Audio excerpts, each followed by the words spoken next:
Loconte, sua pergunta.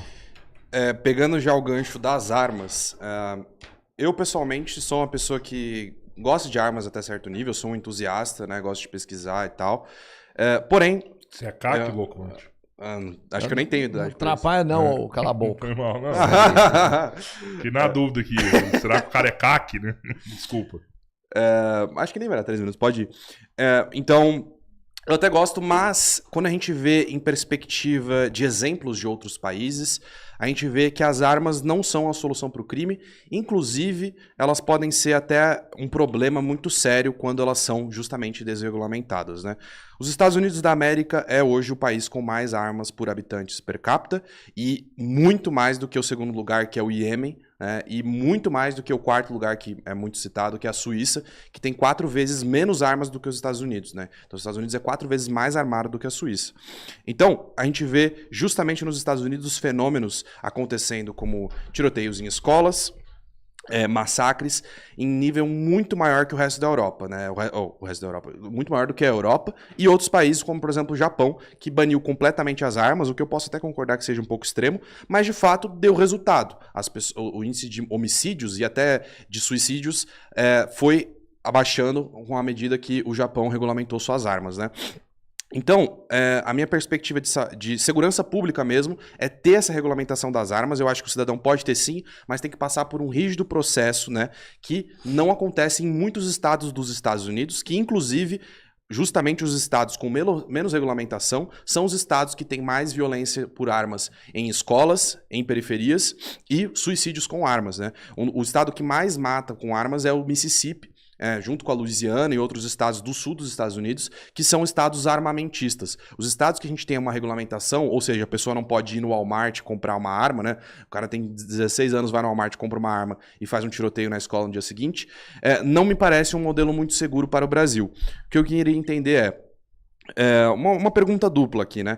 Por que acontece tantos tiroteios nos Estados Unidos? Porque eu imagino que ele não vai ligar com o fácil acesso às armas, né? A minha perspectiva é, com o fácil acesso às armas, a gente pode ter mais tiroteios em escolas. Na verdade, a gente tem mais tiroteios em escolas. Então a primeira pergunta é, por que isso acontece nos Estados Unidos?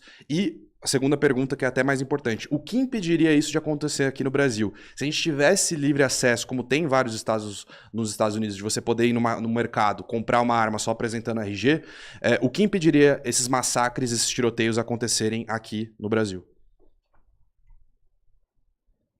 30 segundos aí para sua tarefa que sobrou, viu, Loconte? Quando quiser começar, Clóvis. Ok.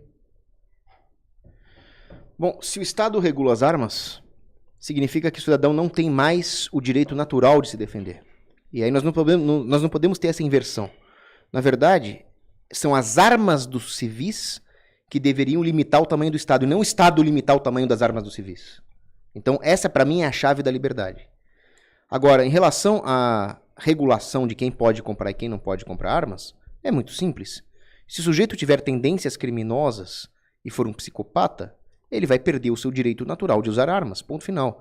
Nós não precisamos passar por essa via crucis, por essa regulação terrível, caríssima, que torna proibitivo, por exemplo, para um cidadão pobre ter uma arma. Ou simplesmente tira a arma da pessoa que tem algum desvio psicológico, porque existem pessoas que têm compulsão por comer, existem outras que estão deprimidas. Elas continuam tendo o direito de ter arma e se defender, elas não são psicopatas violentos. Então, quanto mais regulação você cria, pior, porque o bandido não vai obedecer às suas regulações. O bandido não passa por nada, ele vai lá e compra arma e acabou. Então é preciso facilitar que o cidadão tenha como se defender desses bandidos. E nós temos que lembrar ainda que o pior bandido de todos, já que nós estamos falando em desarmar bandidos, o pior bandido de todos é o Estado. O Estado cometeu 100 milhões de democídios no século XX. Democídio é quando o Estado assassina o seu próprio cidadão. Não estou aqui nem contabilizando as mortes em guerra ou pela miséria causada pelo Estado. Então, alguém que mata 100 milhões de pessoas assassinadas merece ter arma? E, no entanto, existem pessoas que querem dar o monopólio das armas para o Estado. Não é o caso do Loconte. Ele falou que quer que o cidadão tenha o direito de ter arma, ainda que com regulações. Isso eu concordo com que o cidadão tem que ter arma. Mas eu discordo dele quando ele defende as regulações. Por exemplo, os Estados Unidos é muito mais armado que o Reino Unido. E no Reino Unido existe uma quantidade exponencialmente maior de estupros, porque as mulheres britânicas não têm armas. E agora teve a invasão islâmica da Europa, é pior ainda, né? A Suíça tem menos armas que os Estados Unidos. Por quê? Porque a Suíça é um país muito seguro. Todo mundo lá tem o direito de portar um fuzil. Então as pessoas acabam nem precisando comprar tantas armas assim. Nos Estados Unidos, por vários fatores sociológicos, históricos, tem mais violência. Existe uma maior demanda por armas, é natural. Agora, e o caso do Japão? O Japão desarmou os seus cidadãos quando passaram a lei da espada, que foi a transição do Japão feudal para o Japão centralizado. Quando os shoguns acabaram lá com o poder dos senhores feudais. Aí confiscaram a espada da galera. Então você vê como o desarmamento é usado para centralizar o poder, destruir as autoridades locais e oprimir o povo. Os otomanos tiraram as armas dos armênios antes de fazer o genocídio armênio, o Hitler fez a mesma coisa, o Stalin fez a mesma coisa, o Fidel Castro fez a mesma coisa, o Maduro fez a mesma coisa. E agora, Xandão, Flávio Dino e companhia querem fazer isso aqui no Brasil. Então, para mim, você pode falar o que for das armas. Ah, algum louco vai pegar uma arma e fazer alguma coisa. Isso não me dá medo. O que me dá medo é o Estado totalitário. Dele você não tem como se defender. Como é que você se defende de um louco que entra para atirar numa escola? Ué, você arma os professores, arma os monitores, arma os adolescentes, que eu defendo isso também, e mata o bandido, ponto final. Agora, como é que você se defende de um Estado totalitário que confisca suas armas? Jesus, não tem como se defender. Hoje, o Japão é um país seguro por vários motivos sociais, culturais. É um povo que tem uma cultura muito ordeira, né? Agora, a Yakuza está lá armada aterrorizando o povo. Por que o povo japonês não pode se defender? Agora, o Loconte, aqui no Brasil, né? Ah, o Brasil, imagina se o Brasil tivesse arma. O Brasil já teve. O meu pai me conta essa história. O meu pai era pequeno, ele foi numa banca de jornal, comprar jornal lá, pro pai dele, meu avô, e ele viu um caboclo lá comprando um revólver na banca. Aí o caboclo, meu pai era pequenininho, o caboclo falou, olha aqui, esse aqui é um revólver Smith, dá uma olhada. Meu pai pegou o revólver na mão, tudo. Depois ele comprou um na Mesbla, vendia na Mesbla, igual ao Walmart nos Estados Unidos. Não tinha problema nenhum. Qualquer capial tinha lá um revólver. E não dava problema nenhum, pelo contrário, o Brasil era um país muito mais seguro nessa época. Então eu sou a favor de vender fuzil na banca de jornal, sem registro mesmo. Essa é a ferramenta da liberdade. Os Minutemen americanos não pediram permissão para os ingleses para ter um fuzil, graças a isso eles tiveram a sua independência. Esse é o meu ponto. Agora, por que tem tanto tiroteio nos Estados Unidos? É uma sociedade doentia. Porque a educação lá é doentia, você coloca um monte de psicopatas na mesma classe dos alunos normais, obriga eles a conviverem e acabou a luta antimanicomial. Esse é o verdadeiro problema. Aí o cidadão compra uma arma num estado republicano e vai praticar um crime num estado democrata onde o povo está desarmado. Esse é o padrão. Só que quando tem um tiroteio, tem uma estatística sobre isso que eu escrevi no meu artigo, quando o bandido, o atirador, é parado por um civil armado, ele mata em média 2 pessoas. Quando o pessoal está desarmado, o estado democrata, e tem que esperar a polícia chegar, ele mata umas 15, 14 pessoas. Essa é a diferença. Loconte, você tem 4h30 aí pra tréplica, beleza? Beleza. O problema aqui, justamente, né? Então, assim, o qual você fala, eu não vejo problema do cara poder ir lá comprar arma, mas, infelizmente, os pais das crianças nos Estados Unidos, em estados que não tem regulamentação, têm medo do filho ir pra escola e tomar um tiro de um maníaco. E o ponto aqui é querer... a minha casa está inundando, deixa eu jogar mais água. Então, mais ou menos parece essa solução que ele propôs. A gente já tem muitas armas, então a gente coloca mais armas na escola, mais armas para professores, e isso só vai agravar o problema e gerar mais violência. E justamente o que a gente aprende com outros países é que a segurança pública é dever do Estado. É dever de pessoas que são devidamente treinadas, pessoas que tenham conhecimento de como usar arma, como abordar. Justamente uma reforma policial aqui no Brasil também seria interessante, né? Que a gente viu muitos casos de violência policial. Então, é justamente a gente ter essa força policial muito bem treinada que faz com que os crimes caiam, né?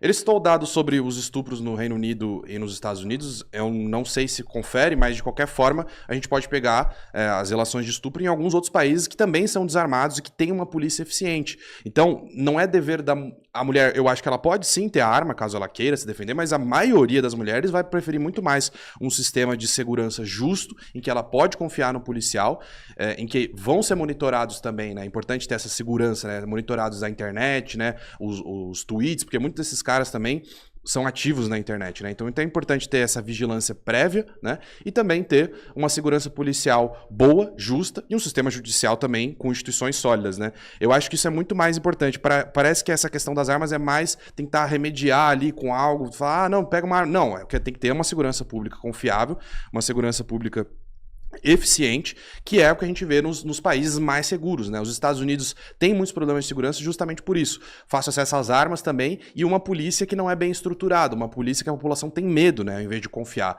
E os lugares mais seguros do mundo não têm armas necessariamente, podem até ter algumas assim, mas não no nível dos Estados Unidos, não no nível desse fácil acesso, mas o que todos os países seguros têm é uma força policial bem treinada que protege sua população. Cogos. Agora eu faço pergunta. Pergunta Última, né? é a última livre. De pergunta de até 3 minutos, segue a mesma A ordem. minha né? última, depois tem a dele, é isso? Exatamente. É a última pergunta livre, depois seriam considerações finais, se vocês quiserem uma arma ou não. Não sei, cara, eu tô gostando, assim, não sei se vocês estão gostando, o pessoal tá do bem. chat Depois tá a gente gostando. pode enfocar aí, Se não? quiser, Você faz pergunta de superchat? Se mandar uma pergunta de superchat aí daquelas que pago, a gente faz pra eles, Boa. beleza? Quem quiser um superchat aí, manda que a gente vai perguntar. Ele gosta de pergunta de superchat. Eu gosto de todas as perguntas, só que eu só leio de superchat. Vai lá, É, Cogos. Clóvis. Capitalismo. 3. Pô, não posso falar Eu agora. sou assim também. 3 minutos então pra pergunta, Ok. vai continuar com 5 de resposta e 4 pra tréplica, beleza? É a última pergunta livre sua. Tá, eu queria saber a opinião do Loconte sobre o aborto. Pronto. Certo. O aborto realmente, pra mim, é de longe a questão mais difícil de se lidar em todas as áreas. Eu particularmente tenho algumas posições, eu vou exemplificar aqui. Eu acho que o modelo que os países usam em quesito de saúde pública é a eventual liberalização do aborto até um número determinado de semanas, né? A maioria do mundo desenvolvido está seguindo para esse caminho.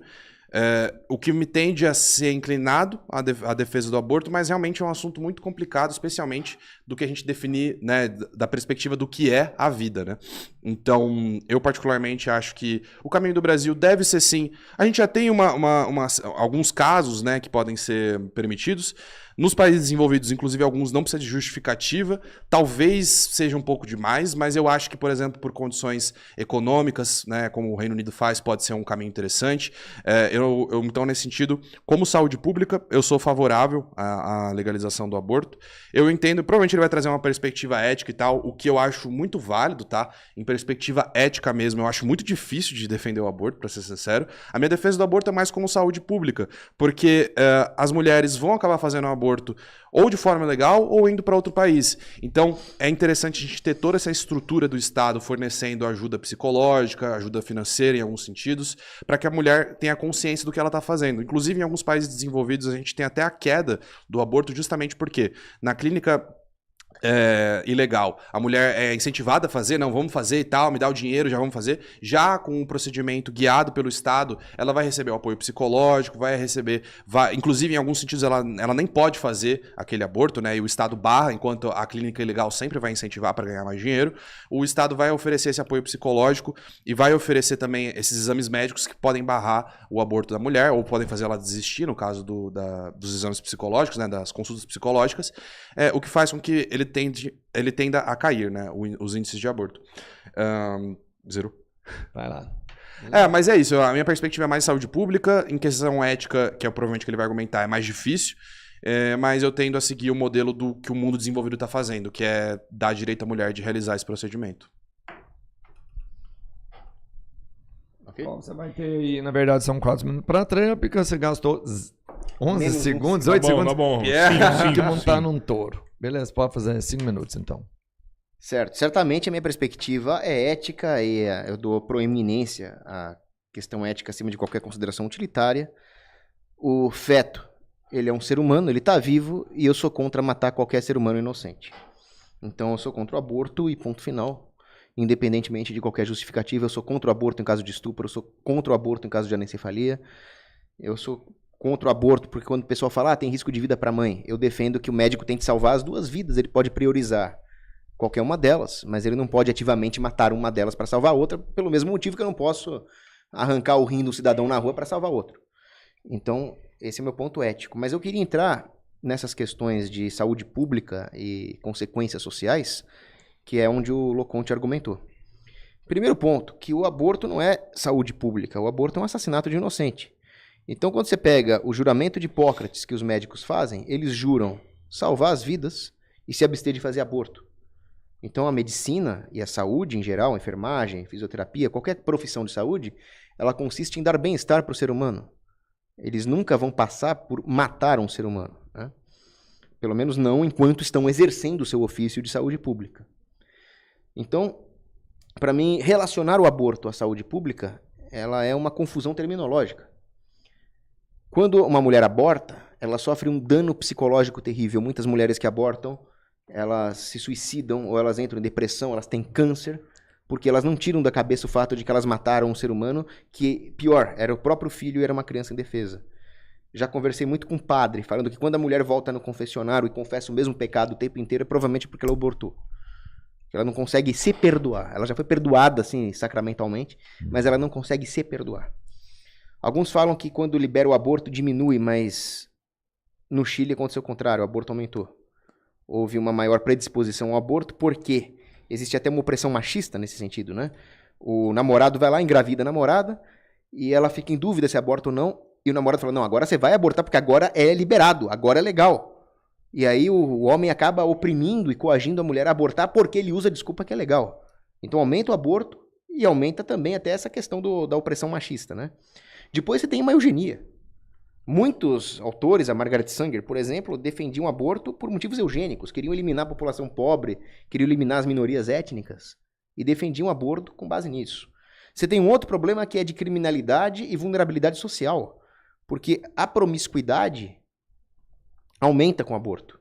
Ah, tudo bem, eu não tenho mais responsabilidade, se eu engravidar, eu posso matar o filho em vez de ter que criar.